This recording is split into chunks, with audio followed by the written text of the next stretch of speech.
The Regent's response. Cam Third Moon's orbital station, this must be a fabrication, Morris Ishtal proclaimed, his outrage and disbelief palpable through the screen. My Lord Regent, allow my technicians and agents to dissect the videos and audio. They will find the truth. Cornelius closed his eyes for a brief moment to consider Morris's proposition, but almost instantly discarded it. Opening his eyes, he saw the faces of his allies waiting for his answer. Rodrigo Wonder, Tamarin Keiston, and Morris Ishtal had been briefed, while Hadrian Tyan had seen the messages and evidence Count Gino Ferrance had been so kind to share with him firsthand. Only Deborah Cinto was yet to answer his call. He could only imagine the explosive reaction the nasty woman would detonate in the privacy of her palace. Her absence for the moment was more than justified given what had happened. There will be no need, Morris, Cornelius countered softly, his voice measured and collected, forever calm, focused, and unshakable. His expression never reflected doubt or unease. Like a stalwart hammer, he would not bend, and he would remain firm and strong. That didn't quell the raging inferno swirling inside him, however. My liege, Morris asked, taken aback. Gino Ferrance has nothing to gain by lying to me. No, I'm afraid that what he sent us is, except for that boarding recording, the reality we must face, Cornelius said firmly. The video of that carnage already propagating through the wide network is most certainly my niece's handiwork. I would be ignorant to believe that the actions of this Wyatt Staples are not embellished in any way. How much so? I fear that the alterations may be minimal. He said and took that moment to glance to his right where his daughter stood. Unlike him, Veronica made no attempt to hide the rage blazing within her as the flames reflected in her eyes. It filled him with guilt and worry to see her like that, but there was nothing he could do, not now. Putting his feelings aside, he continued, Rodo, I'm certain you're relieved to hear that your nephew is alive and well. Rodrigo clenched his jaw for a brief second before answering, My Lord Regent, I promise you Javier will be punished for his blunder as he should. Cowards deserve no mercy or consideration, Veronica proclaimed with indignation. Veronica, Cornelius spoke her name with a heaviness that made her flinch and back down instantly. I'm sorry, my lord father, I did not mean to offend you, Veronica said in a genuinely apologetic tone. Exhaling through his nose, Cornelius returned his attention to Rodrigo. Do not punish the boy too harshly, Rodrigo. Reassure your brother Esteban that my anger is not directed at Javier. Punish him within reason, understood. I will tell my lord brother to stay his hand as you command, my lord regent. Your mercy shall be remembered. Though perhaps, if you'll allow me the opportunity to question your reasoning, Rodrigo asked curiously, his intense yellow eyes searching for an answer. Javier isn't a warrior or a soldier, much less a knight. His cowardice is shameful but understandable. What was he to do in that situation? His great fault is that his mutinous actions, justified as they were given the circumstances, allowed that man to board unchallenged and carve a bloody trail of his own making, Cornelius hummed deeply. The boy suffered greatly on the planet as it is. Be kind to him, my lord regent, Rodrigo replied, bowing his head. Turning from the wonder representative, his gaze landed on the ancient Tamaran Ken. It would seem that tragedy haunts your lineage, Tamaran, as it has struck your house again. My sympathies. Tamaran shook his head.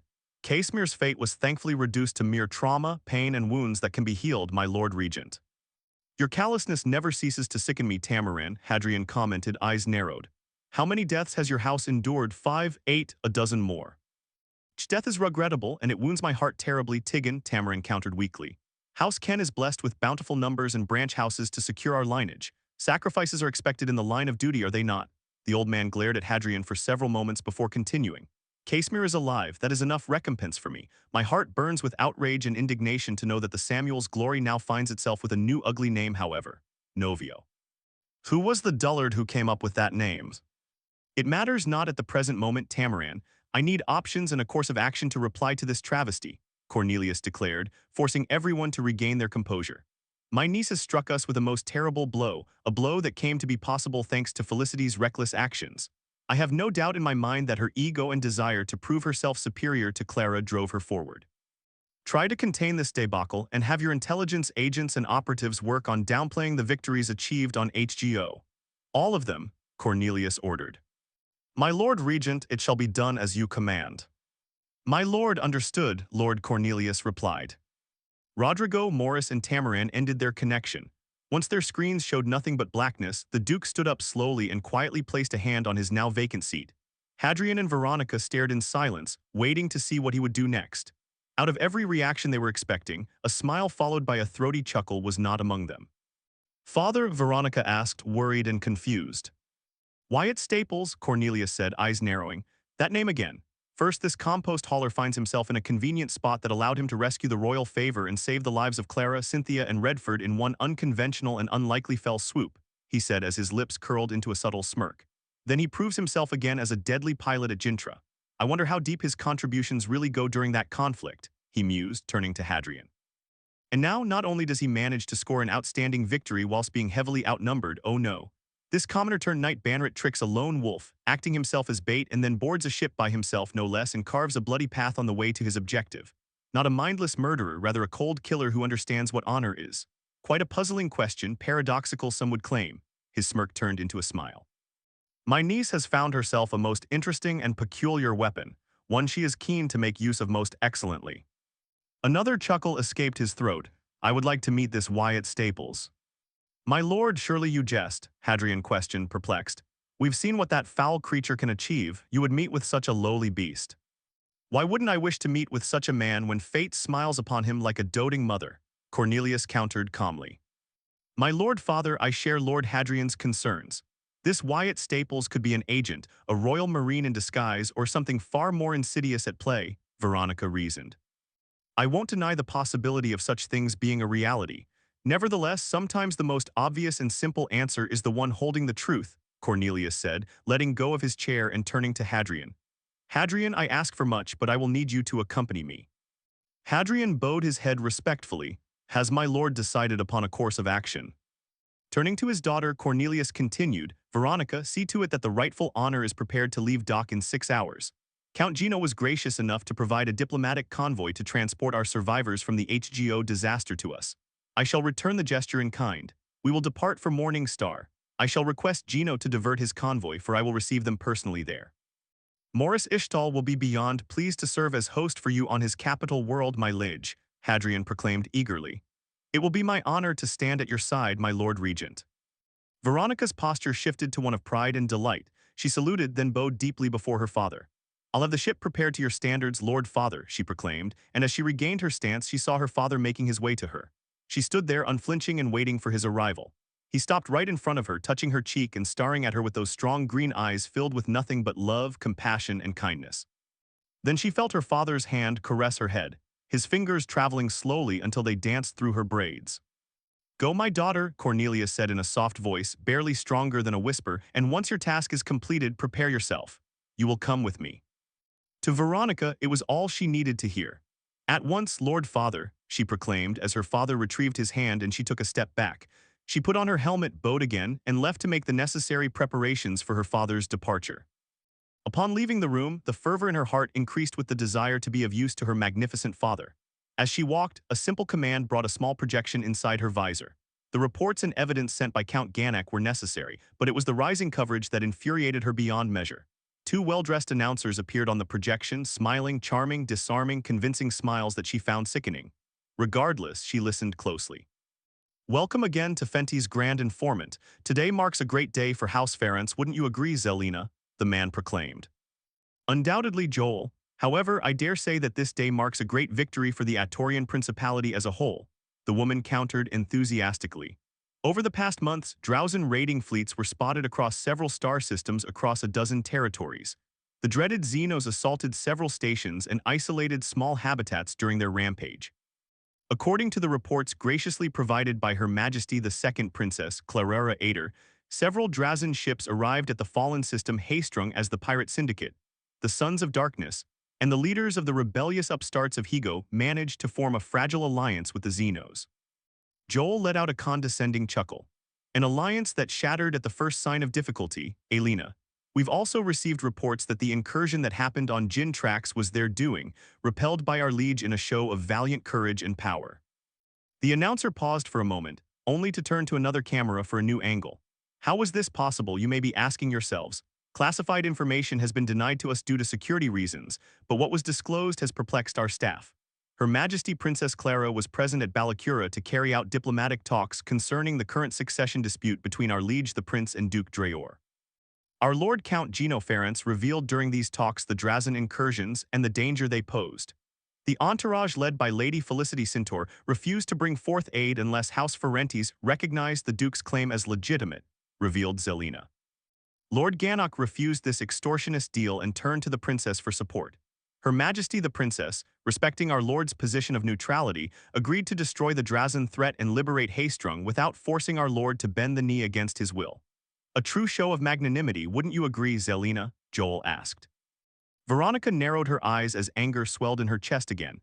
She wasn't a savvy diplomat, she had no patience for such things, but she could see her cousin's hands moving the strings oh so subtly to smear her father further and elevate herself in the process.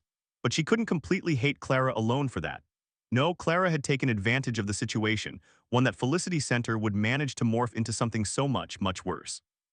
Beauty and brilliance are apt descriptors for our beloved second princess, Zelina agreed. What is most outstanding, however, is that Princess Clara utilized her personal flagship named Noir Navio to carry this assault against an unknown enemy force. Thanks to the records provided, the Drazen turned on their once allies, destroying them wholesale in space before launching an orbital assault and then a ground invasion on the planet Higo. In battle, Her Majesty stepped back wisely, allowing Lord Marquis Commander Redford Kalin to take overall command of her ship, the Noravio. During this battle, now dubbed the Haystrung campaign, Commander Kalin had to combat against 3 cruisers, 11 destroyers, 6 frigates, and a contingent of over 1,000 fighters mixed with bombers and gunships, and most terrifyingly of all, a cattle ship, Joel delivered in a serious and slightly unbelieving tone. Though the use of cunning tactics and superior strategic acumen, Commander Kalin managed to whittle down enemy forces in controlled engagements rather than face the brunt of their strength all at once. Veronica glared at the video, forcing it to skip the commentary over the battle itself, with limited footage and a tactical map doing most of the work, until she reached the part that boiled her blood with rage. Victory was near but not yet claimed. Against all odds, Commander Kalin proved himself superior. Zelina exclaimed with mild agitation. Her professionalism had faltered in the face of what could only be described as an outstanding victory for the principality. Yet it is at this moment that the forces led by Felicity Cintor made themselves known, Joel said in the same state as his companion. Only once a single destroyer and frigate managed to escape the onslaught, Felicity made her intentions known to capture Princess Clara if possible, or destroy her and her ship. Now we've been reliably informed that Felicity Cintor acted on her own accord and without consulting her superiors. Despite suffering losses, she pressed forward. Again, we must reiterate that she acted on her own volition.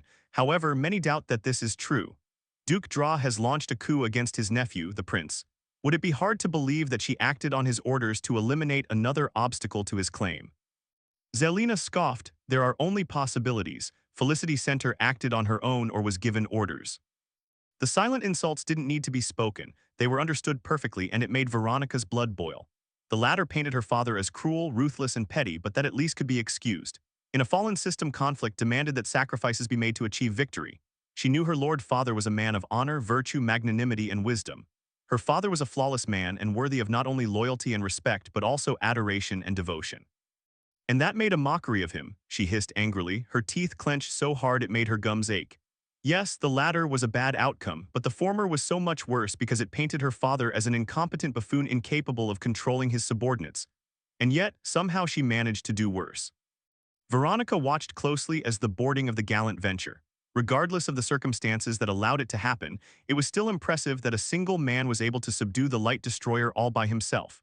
There were little tailies, however, in every encounter that told a story that very few would be able to see.